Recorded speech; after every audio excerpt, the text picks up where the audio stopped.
Yes, sir. Yo, yo. You know the vibes. What's good? It's Marcus, it's Jervis, it's totally unclear. We out here. We outside. Like, we inside. We can't go outside. We still can't go outside. Not yet. That hasn't changed. It's a little chilly today, too. It's a little chilly. But listen, man, I just want to say right top of the dome real quick. Yo, if you weren't there on Friday night, you missed it, man. We had a good time. Friday night was a blast. The battle was a huge success. Thank you to all 25 of you that tuned in. That was cool. I mean, listen, we watched him, but just ain't know what he was getting into. He know he was getting himself involved into. Like, listen, I'm a very confident dude on a good day, but music is something that I am extremely confident in. I know my music. Nobody messed with me on that. It's just not happening. It was one of those things where we were up like 31-3 at halftime, and we won the game 38-30. Like, I totally took my foot off the gas in the second half. I didn't even care. I was just having fun in the second half. We had to ease up on him. You can't be your man dirty like that all the time. Like, bro, do you know how many songs I left on the table? I was going through this. It was so many songs I didn't even play. Yeah. So those who missed it, we did a song battle. You should have been there. Just in Time podcast, man, Justin Emery, and we took Jay-Z, and Justin took Drake. Yeah. And why I don't know. You know, he came out. He was playing the Drake songs. But he messed. I'm telling you, I keep telling you, he messed up. Where he lost this very early on. It was when he decided to play. Well, first of all, his first song was predictable. Yes. I would never, and we talked about this beforehand. I told you he's gonna play that song. That was predictable. Then he followed that up with "In My Feelings," which is, it's a Drake hit, but that's not the song you play in a battle early on. Right. You could have played that, but not there. And like, because you had to know, listen, I'm coming with at least 4 to 5 hammers right off the bat, which I did. I came with 3 or 4 unbeatable records off the rip. And he didn't hit it with that strategy, which I was confused with. Now, if I were him, I would have led with Drake's strongest album, which is nothing to me. Nothing was the same album. I would have had something off there. I would have started from the bottom. Right. By the time he played started from the bottom, it was too late. He was already down. He was already down 21-0. It was so funny because we didn't even know we played it. Right. We had to go back and say, why didn't you play started from the bottom? He's like, I did. And we had to go back and like, you did. But we were mowing through them so bad that it was just like. Right. It didn't even matter. So, first of all, I didn't play in the feature section. I left on the table the Kendrick Don't Kill My Vibe remix with Hov, the verse, which is crazy. I left What We Do on the table. Beyonce and Jay-Z 8-ish. I can't say that word, but you know what I mean. Kanye, Jay-Z, Never Let Me Down off of College Dropout. 1 Minute Man. The Jay-Z samples off the table, Bring Them Out, I'm a Hustler. Like, I left a lot of stuff out there on the table that I just didn't need to play. In the hits, there were things I didn't play either. I didn't play Money Cash Hoes. I didn't play Izzo. I didn't play on the next one. I did not do what else did I do? I didn't do 30-something. I didn't do Excuse Me Miss Remix. I didn't do a lot. I didn't do a lot. There's a lot, I mean, man. The catalog is so deep. Yes, the catalog is so deep that if you're going to go against Jay-Z, your catalog has to be somewhere deep. Yeah. You know, as deep, but it's got to be a deep catalog. It's got to be deep a little bit. And like I told him in the beginning, the difference between slaps and classics, they're not the same thing. Yeah. And I think people know the difference now. Yeah. Don't play with us. So we got the belt. We got the belt. We look for any challenger. Who won it? Any podcast that want to get with this. Who won it? So yo, gotta watch out during these days, man. A lot of scams out here. The scam people are out and active right now. This is a perfect time to scam people because a lot of people out there looking for money, looking for something, looking for help, whatever. Looking for answers. They're looking for answers. So you have to be careful. That's gotta be careful of scam people. Hustlers come out, man. Yo, somebody slid my emails the other day talking about they know my long lost uncle Henry Bradham from Switzerland. I need to they have $8 million waiting for me in the bank account. I said, Negro, if you don't get out of here with that, you ain't get me on that. No, you can't do that to me this time. I'm too grown for that. That's an old scam too. Mm-hmm. The fact that that's still going around, that's and the it OG probably still scam. works, is crazy. That's the OG scam. I got to, but listen, I'm not gonna sit here and pretend like I've never been scammed before, because it's happened to me. I'm gonna tell you a story real quick of a time I got scammed.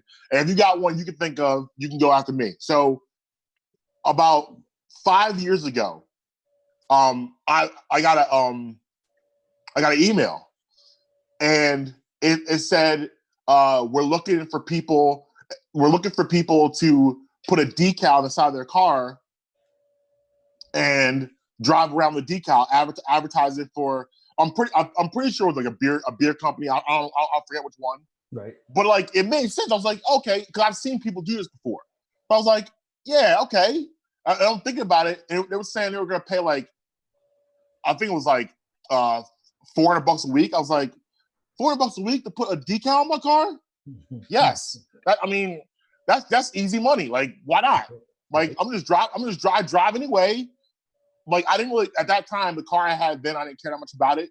So I was like, yeah, slap that thing, I'll slap whatever on there. I don't care. So I said I was interested. They emailed me back and said, all right, cool. Here's what we're gonna do. We're gonna send you a check and put the check in your account, and that's gonna be for your first payment, the money to put the decal on your car, and that's it. So I was like, all right, cool, okay.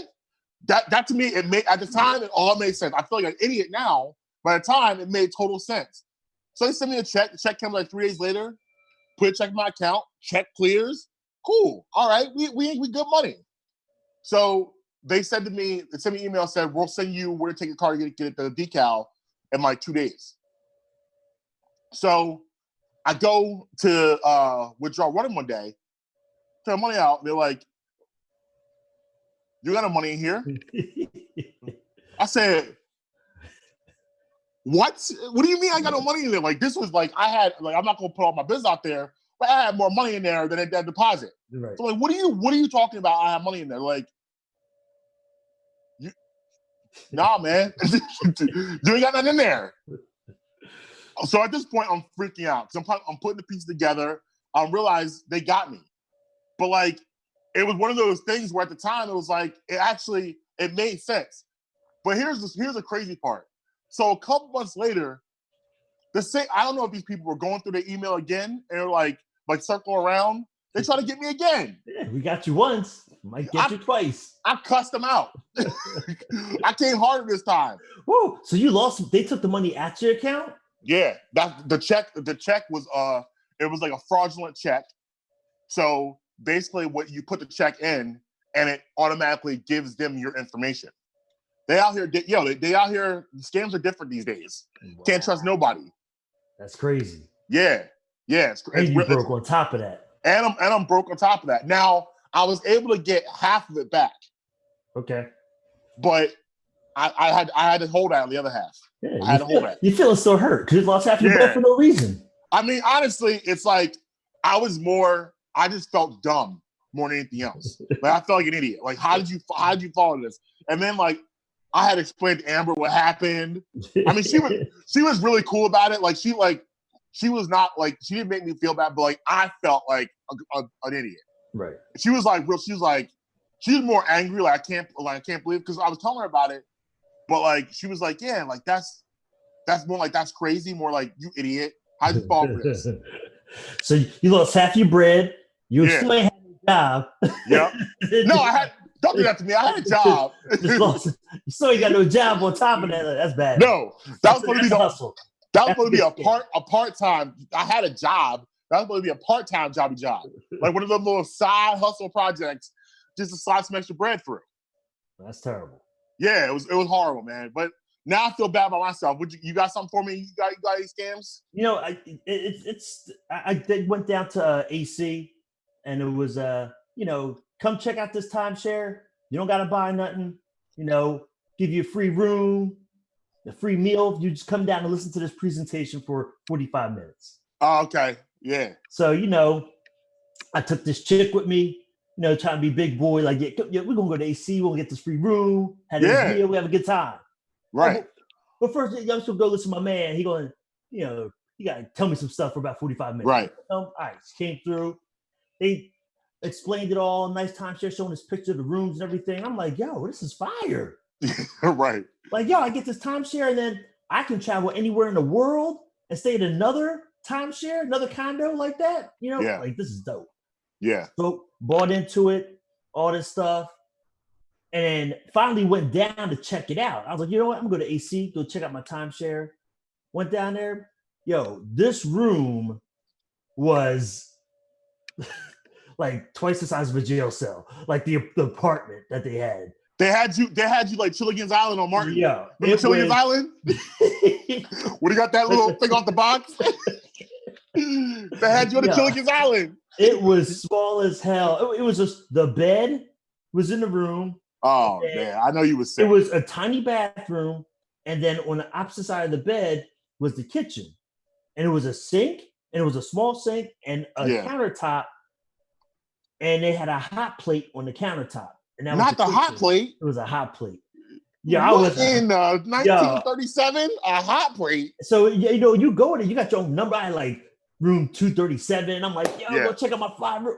I'm like, what the hell is this? Oh man! I'm like, want my money back? There's like, nah, you can't get your money back now. Like, what? I'm like, yo, wow. I was heated on that. Yeah. No, so like I went through it with that one for a minute. No, I hear you. Like, I've been in situations like that before where I've gone to those presentations and like they're like, yo, we'll give you like, $100 gift card and a 3-day 2-night stay in like Orlando, whatever. Right. So it's like I gotta listen to a 45-minute speech for that. All right, fine. But what they don't tell you is after that speech, those people are relentless. Like they ain't letting you go without a deal. Like literally, like the last time I went, I said no to everything. I was like, no. I literally first sat down like, listen, I don't care what you say to me. I'm not signing anything. I want my stuff so I can go. And they were like, and then they even when you have that type of energy, they still bring you in to negotiate. And then you start thinking like, well, I mean, I don't know. That bad of a deal? $250 a year? That's really not that bad. I can go anywhere. I can do that. And you start looking at your bank account like, that actually works. I can do that. But then like you just fall for it. Now, luckily I was like, literally, I felt like I was in a video game. I was going from boss to boss to boss. And at the end, they sent me to this lady. She's in the office. Of course, she was beautiful. Nice business suit on. She's sitting behind a desk. And I walk in there and she's like, sit down. Let's have a conversation. I'm like, oh, I thought I was getting my stuff and get out of here. Now, she was trying to convince me. It was just too much. So finally, after I was there for probably 2.5 hours, I finally got my stuff and be able to go without nothing. But like, I thought when I got outside, someone would be outside, like, before you get in your car, we have one more pitch for you. Like, it was crazy. But yeah, man, beware them scams out here. They're trying to get everybody. It was so bad. Yo, you hear about in Kentucky, the mayor went on TV. I'm sorry, the governor went on television and he was talking about scams and how bad things are. And he goes, yo, the scams are so bad. We got a guy in Kentucky pretending to be Tupac Shakur trying to get a check. Here's the crazy part. The man's name was actually Tupac Shakur. Yes. We found Tupac, y'all. He alive. We found him. He in Kentucky. Yeah. Tupac Shakur. Like, first of all, if you're a parent, like, Tupac, though? Yeah, he was a movement. Yeah, like, that's movement, crazy. Man. He was a movement to people. Yeah. So I thought that was pretty funny. And the governor had to call Tupac up and apologize. Like, yo, Pac, my bad. I know you. I know I'm the cover. I know you living here. Hit him up. Yeah, basically. Yo, man, it's crazy. So, Last Dance. Yo, Isaiah Thomas and Michael Jordan are like 50 Cent and Ja Rule in 25 years. That beef ain't over yet. The beef will never stop.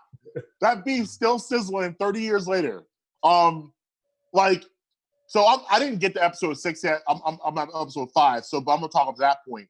Cool takeaways for me from that whole situation was like we had the Detroit Pistons there trying to get their spot. The NBA didn't want them in there at all. They didn't want him to be any part of that. So I thought it was pretty cool how they still won this in spite of all of that. So you had them winning in spite of that. And then Jordan, like, I don't know how Jordan survived that, man. They were just straight. They might as well took a gun out and just shot him in the middle of the court. Like, I don't even know if that would have been a foul at that point. Like, they were literally, like, I remember it, but now that I'm older, I can see it again. And I'm like, damn. Yeah, they were legit. The fouls, I mean, they were different. You can't even call them fouls. It was straight up assault. If you was coming to the lane, you were getting assaulted. And it was like punches to the back of the head, clotheslines, you getting all of that. They going low and taking your feet from you while you in the air. You going for a shot, they just throwing elbows in your chest. Like, it was just like, you gonna get effed up if you playing straight up. That's how we that's how he doing this in the 9-1. But listen, Isaiah Thomas, he let this whole dream team thing go. Like, here's the reason why. Like, you had so many enemies. This was not on Jordan. It wasn't on him. This was on the whole NBA. Didn't want you in there. Like, nobody wanted you in there.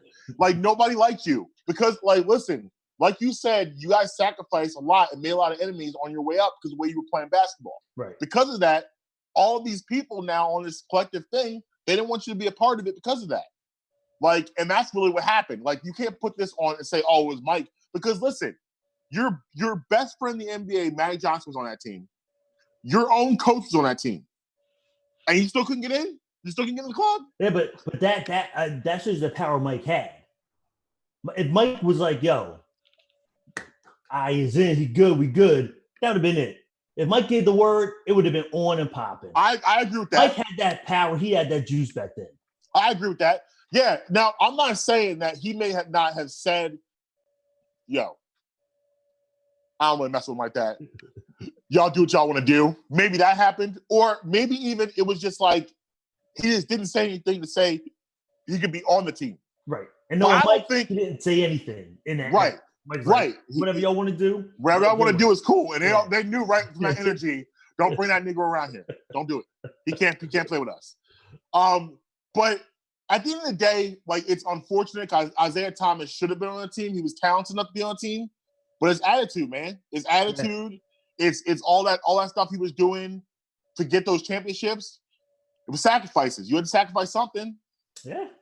So that was it. But it's been fascinating stuff. I love how we're still getting into Jordan the person and like how, like, you know, that interesting thing he had where, like, he really never said anything controversial throughout his entire career or did anything controversial.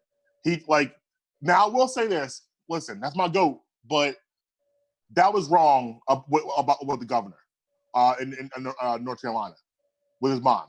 Like, he should have. I think he definitely should have spoke up and said something on behalf. No question. It definitely should have been something said. I agree that he should have spoke his mind and spoke out against that governor because, you know, you at some point, I don't think anyone would have disputed him standing up against a racist. I don't believe that. He could have did that. But at the same time, listen, he was 28 years old at that time. It was a different world back then. And that's one thing I will give LeBron credit for is LeBron stands up, LeBron talks. Right. And that's one thing I'll always say is I appreciate LeBron always standing up and being on the right side of history when it comes to the political issues. But back then, a lot of athletes weren't doing that. Yeah, but even though they weren't doing that, a lot of were still doing that though too. Yeah. A lot of athletes were speaking up. They were speaking their mind way before Jordan with the Jim Browns and all them down the line. Muhammad Ali. You know what I mean? So, dude, you next in line. And with the level you're on right now, you got to say something. Yeah. You got to say something. But, I mean, you give him credit for being able to not say anything ever and take a stance and lean one side ever and still be able to make money. Like, that usually can backfire on you too, where people don't want to support you because regardless of you not saying anything, you're still on a side. You're just not publicly saying what side you're on. Well, it did. Yeah, no, I get you. It did. It affected him because he lost a lot of black support after that. A lot of older people, like he had the kids. Jordan had the kids on lock. But a lot of the black people are a little older. they kind of started to be like, I don't know about you no more, you know? So, but listen, we're going to take a quick break and we'll come back. She's Kendall Jenner. She's got a vagina and she's swinging into another NBA player. Let's find out who that lucky man is. It's totally unclear. It's Marcus. It's Jervis. We'll be right back.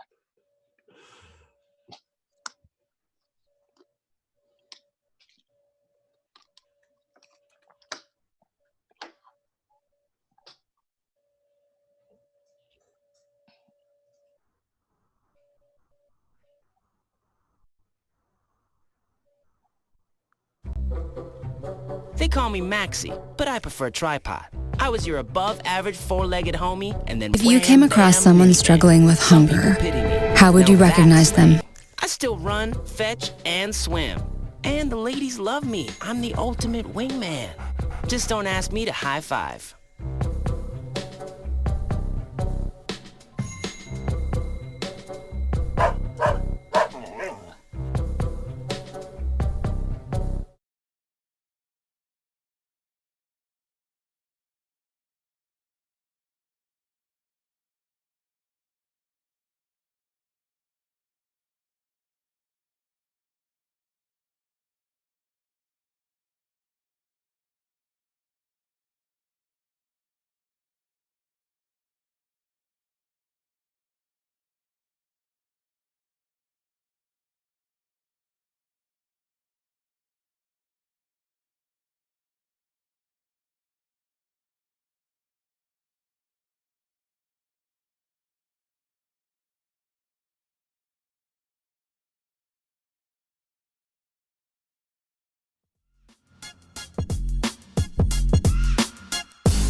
Yes, sir. Welcome back. Totally Unclear. Marcus is Jervis. Hope everybody's hanging out there doing their thing on this Tuesday morning. Surviving in the Rona world. Survives. But some people are thriving. Yeah, we're thriving. We're thriving, but other people are thriving too. Like, people are still out here dating, man. Yeah. Dating in the quarantine, picking up new booze. I don't know how you pick up a new boo in the quarantine, but people doing it. It's not as hard as it looks, man. It's not as hard as it looks. So, Kendall Jenner was spotted out on a road trip with an NBA player. I mean, I don't know if it's shocking as an NBA player. I don't know if it's more shocking. She outside or another NBA player. I don't know. But she's another NBA player, Devin Booker this time, for the road trip. D-Books. And D-Books, like, what's crazy is D-Books was dating another girl last summer, and Ben Simmons was with Kendall Jenner. And they've done some, they were doing some double dating. So D-Books was scoping. Wet like them books, like Drake said. So Kendall Jenner now has a starting five. Oh, she has a lineup? She has a complete starting five. All right. So Kendall Jenner has at point guard now Ben Simmons, shooting guard D'Angelo Russell, at small forward D-Books, Devin Booker, Kyle Kuzma at the power forward. It might be a little small for that, but we got Kuzma at power forward. Okay. And your center is Blake Griffin. That team making the playoffs? I think they at least a 7 seed. And that is the LA team, though. they at least a 7 seed. I think they'll make the playoffs. They'll make some noise. They might get to the second round. Hey. But it's crazy to me how like in this world we live in now, like, let this girl live, bro. Like she's 21, 22 years old. Like, everybody had a type. Everybody had a type. She's like some tall and black. I don't know. Like, that's her type. Like, whatever. Like, everybody had the type of girl. Like if we went through all your relationship with all my relationships, I'm sure it's gonna be consistency throughout. Like, certain girls, you're gonna see a pattern. Like, everybody, like, there's not gonna be the same exact person, but it's probably gonna find some sort of pattern there. And like, I feel like people are way too hard on. I always feel like the Kardashian Jenners get more abuse than I don't know anybody else. Like, for things that people do that's just flat normal. Like, I don't think they've done anything to harm our world. I don't think they've done anything to ruin world peace. I don't think they've done anything like. It's like, if you don't like them, whatever, that's fine. But like, the abuse they take, and Kendall actually clapped back. I thought was cool. She said, basically quoted a tweet where someone was like, Kendall out here, they had a gift, and it was this little like a 7-year-old, a 7-year-old little girl, and these 6 grown men were standing in a circle, and they were tossing the little girl around from person to person, and the person was like, Kendall Jenner getting tossed from NBA player to NBA player, and she basically quoted a tweet, and she was like, what does it matter where and when I swing my cooch? I said, okay, Kendall, because she's the quiet one. I know she had that in her to say it like that, but I agree with her 1,000%.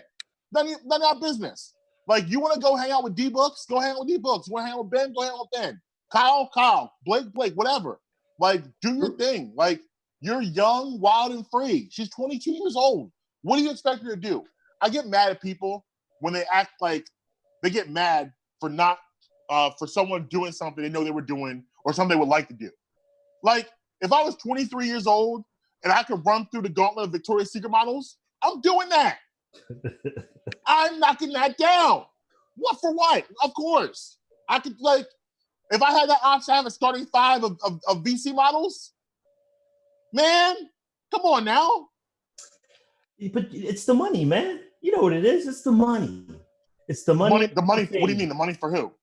For Kendall. It's the money and the fame that she has that brings along this, the attacks, and the criticism, and the picking apart her life. That's what it's about. Because if she was broke, nobody would care. Right. I mean, that's simple. And she was broke, she wouldn't put up these stats either. True that. These stats are legendary stats. We gotta be in a certain bracket to achieve these stats. Yeah, you gotta be on the level for that. There's levels of this. Yeah. She's on a different level with everybody, but it's fine. I'm not mad at that. I'm like, everybody had their fun. You had your fun. I had my fun. Like, I wouldn't be looking through you like, oh my God, Jarvis. Like, it doesn't matter. Like, let people live. Let people live. And we just assuming she out here just swinging it from this person. We don't know how many people actually seen them things and sitting in there. We don't know that. We don't know how many people actually been horizontal. Right. We don't know that. Like, you're just assuming that. And assuming she out here just doing all that. We don't know that. It's messed up. We know that. Yeah, we probably do. We know that. Cool. I was trying to get a benefit of doubt, but we know that. We probably do know. Like you just said, if it was you'd be swinging it too. So we know that. Oh yeah. Oh my God. Are you kidding me? Back then. Like you said, God. She's 21, 22. She's swinging it. Yeah, she get it out. She get it in. But that's cool. That's what she's into. Just be safe. Just be safe, Ma. That's it. That's it. And I'm sure she's doing that too. So it's fine. But when it comes to all of them, they all do. They've all been in throughout the NBA. Like Chloe with James Harden, Tristan Thompson. Like she dusted out Rick Fox like 4 years ago for a couple days. She brought him out of retirement. It's like it is what it is. Man. It is lifestyle. They like the brothers. They like the brothers in that. They do. I mean, ain't nothing wrong with that. Listen, I've been known to see the brothers love them too, so it's all good. They do, right? Listen, I've been known to see a snow bunny now and again, so it happens. It's nice. We all intermingling, bringing everything together. It's love. Just do what you can do. That's all it is. That's it. Oh man. Leave alone. Leave alone. She living a life, man. And who would want that life either, man? Come on, man. Right. Like if like you can like literally like the cool thing about I feel about what their lives are and what like lives are when you get a level like that is just freedom. Everyone's looking for freedom at the end of the day. Right. The freedom to be able to get up and say, what do I want to do today? Yeah. Like most people are dictated by finances and bills. So when they wake up in the morning, they have to go do something because of their situation. Right. Yeah, absolutely. I believe the ultimate goal is get to a point where you can be free. That's where you want to get. Where I open my eyes and the first thing is, what do I want to do today? Yeah. Before retirement age. Right. Before you're not old enough to enjoy it. Exactly. You want to be able to enjoy it. Yes. You gotta enjoy the fruits of your labor while it's still ripe. You know what I mean? Like Little Weezy said.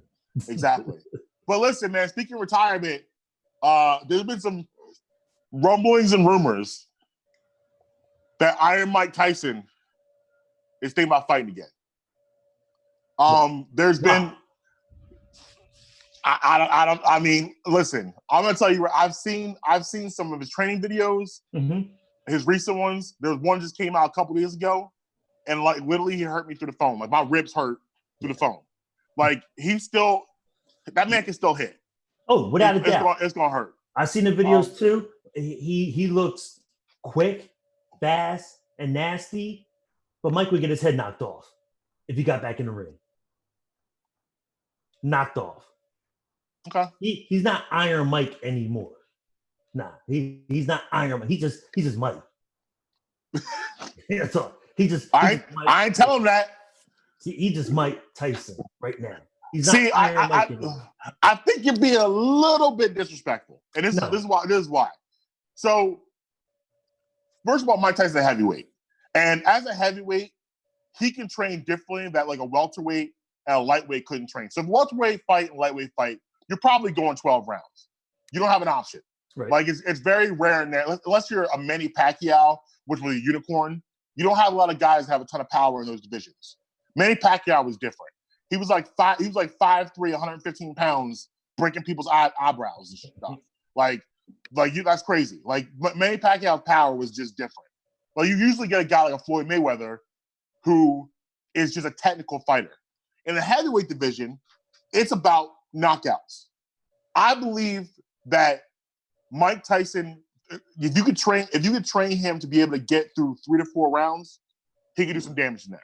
Because he could beat, like, Mike Tyson in round 1 is nothing anyone wants to deal with. Like, that's the thing with Tyson, you want to survive the first couple rounds. Right. But if Tyson in round 1 and 2, you look at George Foreman when he came back. George Foreman was able to win a heavyweight championship of the world again. And I'm not saying Mike could fight for 10 more years, but Mike could probably do it 3 or 4 fights and knock somebody out. Mike can still knock somebody out. Yeah, he can knock a bum out. He's not knocking nobody out that's out here on a contender level boxing. Mike ain't going for the title and knocking nobody out. He ain't knocking a champ out right now. Mike can knock me or you out if we're trying to go up and he's working his way up that ladder, but he ain't knocking nobody out. He gonna get knocked out maybe. And I'll tell you why. Because he's missing one thing he had when he was Iron Mike. And that's that I want to eat your babies. I want to eat your liver. Praise to Allah. I want to eat the planet. Like Mike was on a different level right back then. And his mindset was to kill you in the ring. Yeah. He got that no more. Mike is soft right now because he lost that killer instinct. Killer instinct is gone out of Mike Tyson. And if you've listened to Mike speak over the years now, he talked about it. Yeah. He doesn't have it anymore. Got that part of it. And that's the part that you need to be a champion. Yeah. Yeah, he could knock some bums out. And the video show he still got it. But it's like anything else. You got the skill set, but if your mind ain't there to back that up, man, you just soft like tissue paper. So you think he get knocked out? I think he can hold his own. But I guess what we both doing? We both paying to see it. Oh hell yeah! We both paying to see it. We both be right there at that pay-per-view. Oh yeah! Like Mike Tyson. I'm telling you, if Mike Tyson decided to do this, now he said he would fight for charity and stuff too. Like I don't know if that means that he would give the gate to charity. I don't know how it works. But if he decides to do this, it will be the pay-per-view records that he used to have back in the late 80s. It will come back to that because listen, the thing about Mike Tyson is everybody, whether you love him, whether you hate him, whatever like that, he's a lightning rod. You want to see him. There's something about him you just want to see. So I think the gates would be insane. Oh yeah, the money boxing will be there, but it would definitely be there for that, man. And boxing doesn't have that blockbuster. You got Tyson Fury and Wilder. I mean, people pay to see that, but boxing has not had that money revenue, that like pay-per-view guy, in years. I mean, Mayweather kind of took the mantle. Floyd, yeah. Mayweather took because Floyd played it a little different than Tyson. Like people were wowed by Tyson, his ability, and wanted to see him kill somebody in the ring. Where Mayweather, people hated him. He used that hate, so people were like, "I want to see him get knocked out." Right. Like he had kind of like that Ric Flair technique, where you want to pay to see me get killed. And people, you always paid to see, like, oh, this guy gonna knock him out. This guy probably gonna knock him out. And he never did, so he kept you going to the next fight. But Tyson was different. That movement was different. Oh, no doubt. So, no doubt. like me personally, as just a nostalgic guy, I want to see it because those 80s, 90s heroes, like, yo, if Jordan told me to come back tomorrow to play him, I'm watching. No. Like, you know what I mean? No, I'm watching. No. I'm watching. I don't want to see him get his ankles broke. I know, but I'm watching. But you see that belly on that dude now? Nah, don't do that to Mike. He comfortable. Nah, yeah, I could take Mike right now. I ain't even trying to play. I'll take Mike right now. Don't do that. I don't believe that. Put that out. I don't know. I'll take Mike right now. Yeah. I'm gonna tell him you said that too. And I'm gonna put a pair of Jordans on when I do it too. I'm just saying. Like, that's disrespectful. All right. It is. It's real disrespectful. I don't want to see Mike play. Let's talk about flex though. Did you see that the glass that's sitting next to him, that drink in there? What about it? $1,800 tequila. Oh, flex. Yeah. That's a flex right there. I mean, Mike got $2 billion in the bank. Mike, that's a stunt. Yeah, that's a stunt right like there. that, man. He do whatever he want. Yeah, I mean, no, real talk. But so we talked a couple weeks ago, maybe a couple months ago. I don't know. Everything's like one day at this point. But we talked. This COVID movement got everybody. Yeah, got everybody messed up. I don't know. We talked about it at some point in the show. Tekashi 6ix9ine was granted early release. We talk about musically, when people support his music. Well, he has a music video coming out. I think it's this Friday. He's putting out a music video, and it's interesting to me. I've kind of like come to a resolution with all of this stuff when it comes to him. I want to see if you subscribe to this theory. I kind of get what's happening here because we did the same thing when we were kids. Kids always rebel against their parents. Like you had your parents, what they were into, and then you want to establish your own identity.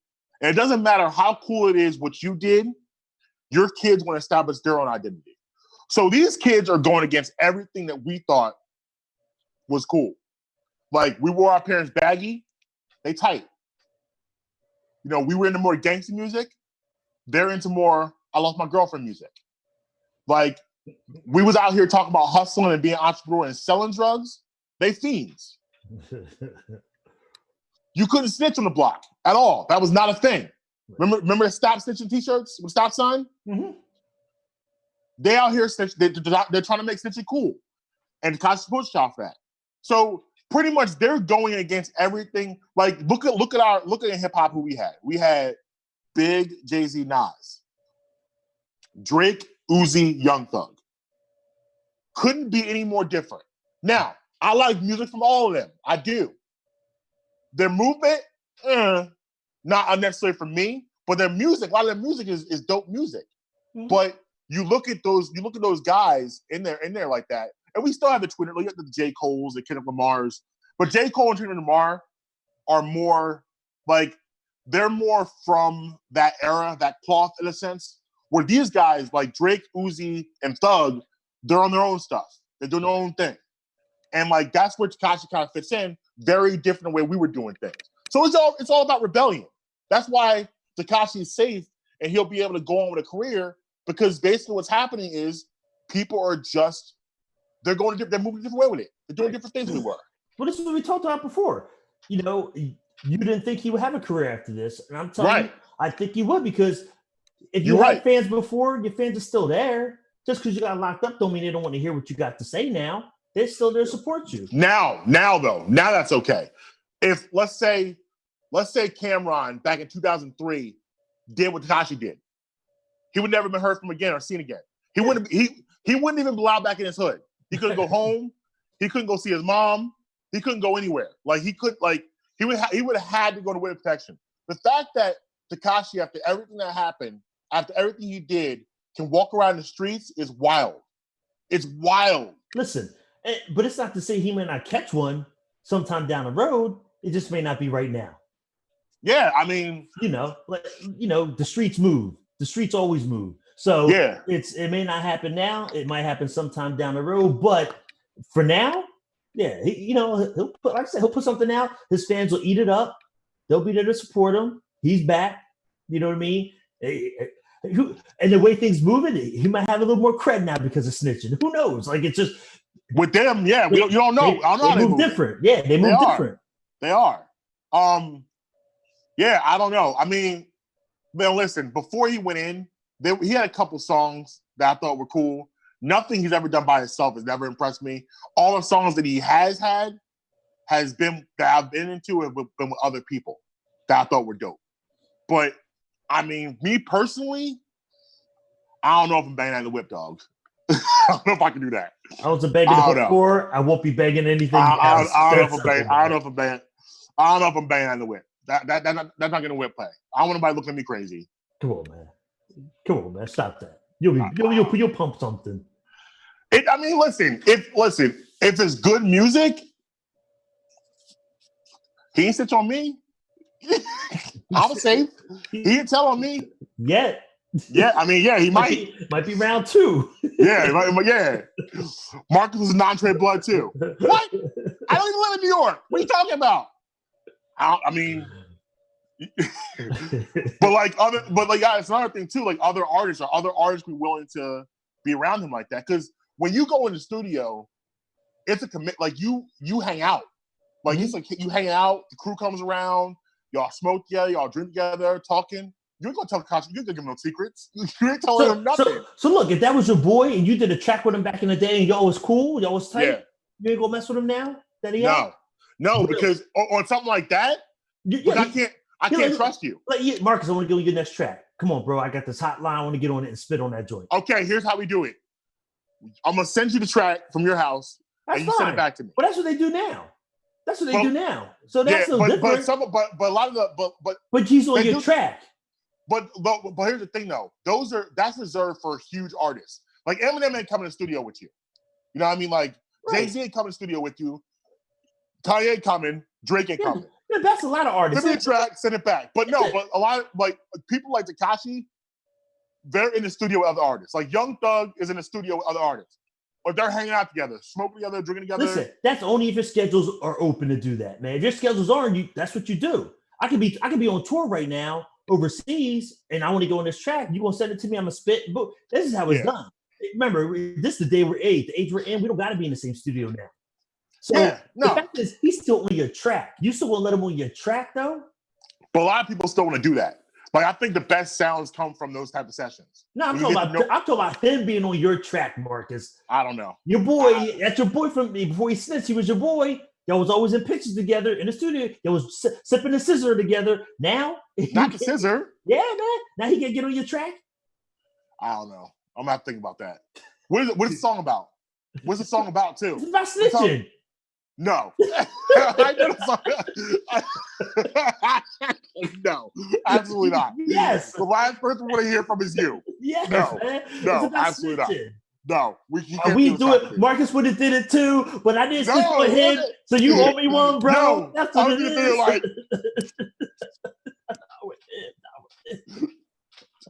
no, absolutely not. I can't. No, we can't be doing that song together. Why not? Because you know why? People have been looking at me crazy. They know more with me now. No, we can do a song. We can do a song about like girls or something. I'll send you a girl track. We can talk about that. Yeah, but then he'd be like, and Marcus had a wife and he slept with this girl over here. I'm like, no, that's talking about my whole life. No, yes, it is. It's about snitching now, man. It's the new movement.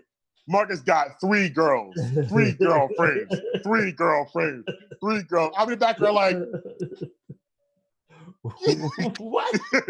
What'd you say? What? No. I talked myself out of it. I can't work from any circumstances. No, I can't. Now you out. Like, here's the thing: if I knew all along what you were doing, I can't turn my back. But if you were doing this, I had no idea. No, I can't be involved. Can't be a part of it. Yeah, but listen, this ain't the old school days now, man.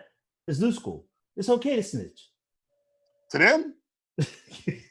Not to me. That's not cool to me no more. Like, listen, I believe, and Cardi B sums this up perfectly when said, I talked about it before. When you commit to be a part of that lifestyle, right, and you say, I want to be a part of that, you got to go with the good and the bad. You can't all of a sudden be try to get out of things when you decide to be a part of that. Now, me personally, that's not for me. That's not for me because I probably will fold. Oh, we know you will. You've I will expressed it fold. plenty of times before. Yeah, I'm telling. So we know. You've expressed that plenty of times before. I'm telling. I'm not standing tall. I'm telling. Like if it's jaywalking, I'm telling. I wasn't by myself. She was there too. I was that kid in class. Well, he did it too. I was that kid. Dry snitching. That one? Oh, Dry snitching. No, I ain't taking that. I ain't taking all that heat. No, but for real, like, but I would never put myself in this position that I know me and know that's not for me. Like, I don't want to be dead or in jail. Those two things don't sound good. Not at all. So like, I'd much rather just do my thing and try to make it the clean way. People are built different, and like if you're built for that, that's fine. But you got to stay. Like when it comes down to it, you got to stay in there. That's what you chose. That's what you wanted. Not anymore. Yeah, not no more. Not now. You can get out. Whatever you want. Not anymore. Yeah, but I don't know. But we'll see how that goes. We'll see if the music is trash or what it's going to be. We're going to go ahead and get out of here, though. We will talk to you next week. Until then, follow us on Twitter and Instagram at Totally Unclear. By the way, 45 new followers on Instagram this week. Thank you all for following us. We appreciate you. No doubt. Follow me at Marcus B. Tweeting on Instagram and Twitter. I'm at Sager on everything. And we will see you next week. And we have another song battle coming up. Oh, I forgot. Yeah, we got the title. So now that we got the title, somebody else, another podcast said they wanted to step up and go against it. So who are they? Let them know who they are, Marcus. The Drunk Unks podcast wants to smoke with Totally Unclear, which is fine with me. And we've already selected who we chose. We will be using Bad Boy Entertainment, the legendary Bad Boy. I'm not gonna list all the artists. I want them, if they don't know, I want them to find out during that battle. So if you know Bad Boy, you know we ready. So I'm gonna give them till tomorrow or Thursday to announce who they're gonna pick. And then when we do that, we'll put that on Instagram, have that whole flyer up there. We want to see, we had 25 in there. We want 50 in there this time. Let's go. Let's have some fun. Let's have some fun. All right, but until next week, we'll talk to you later. We out.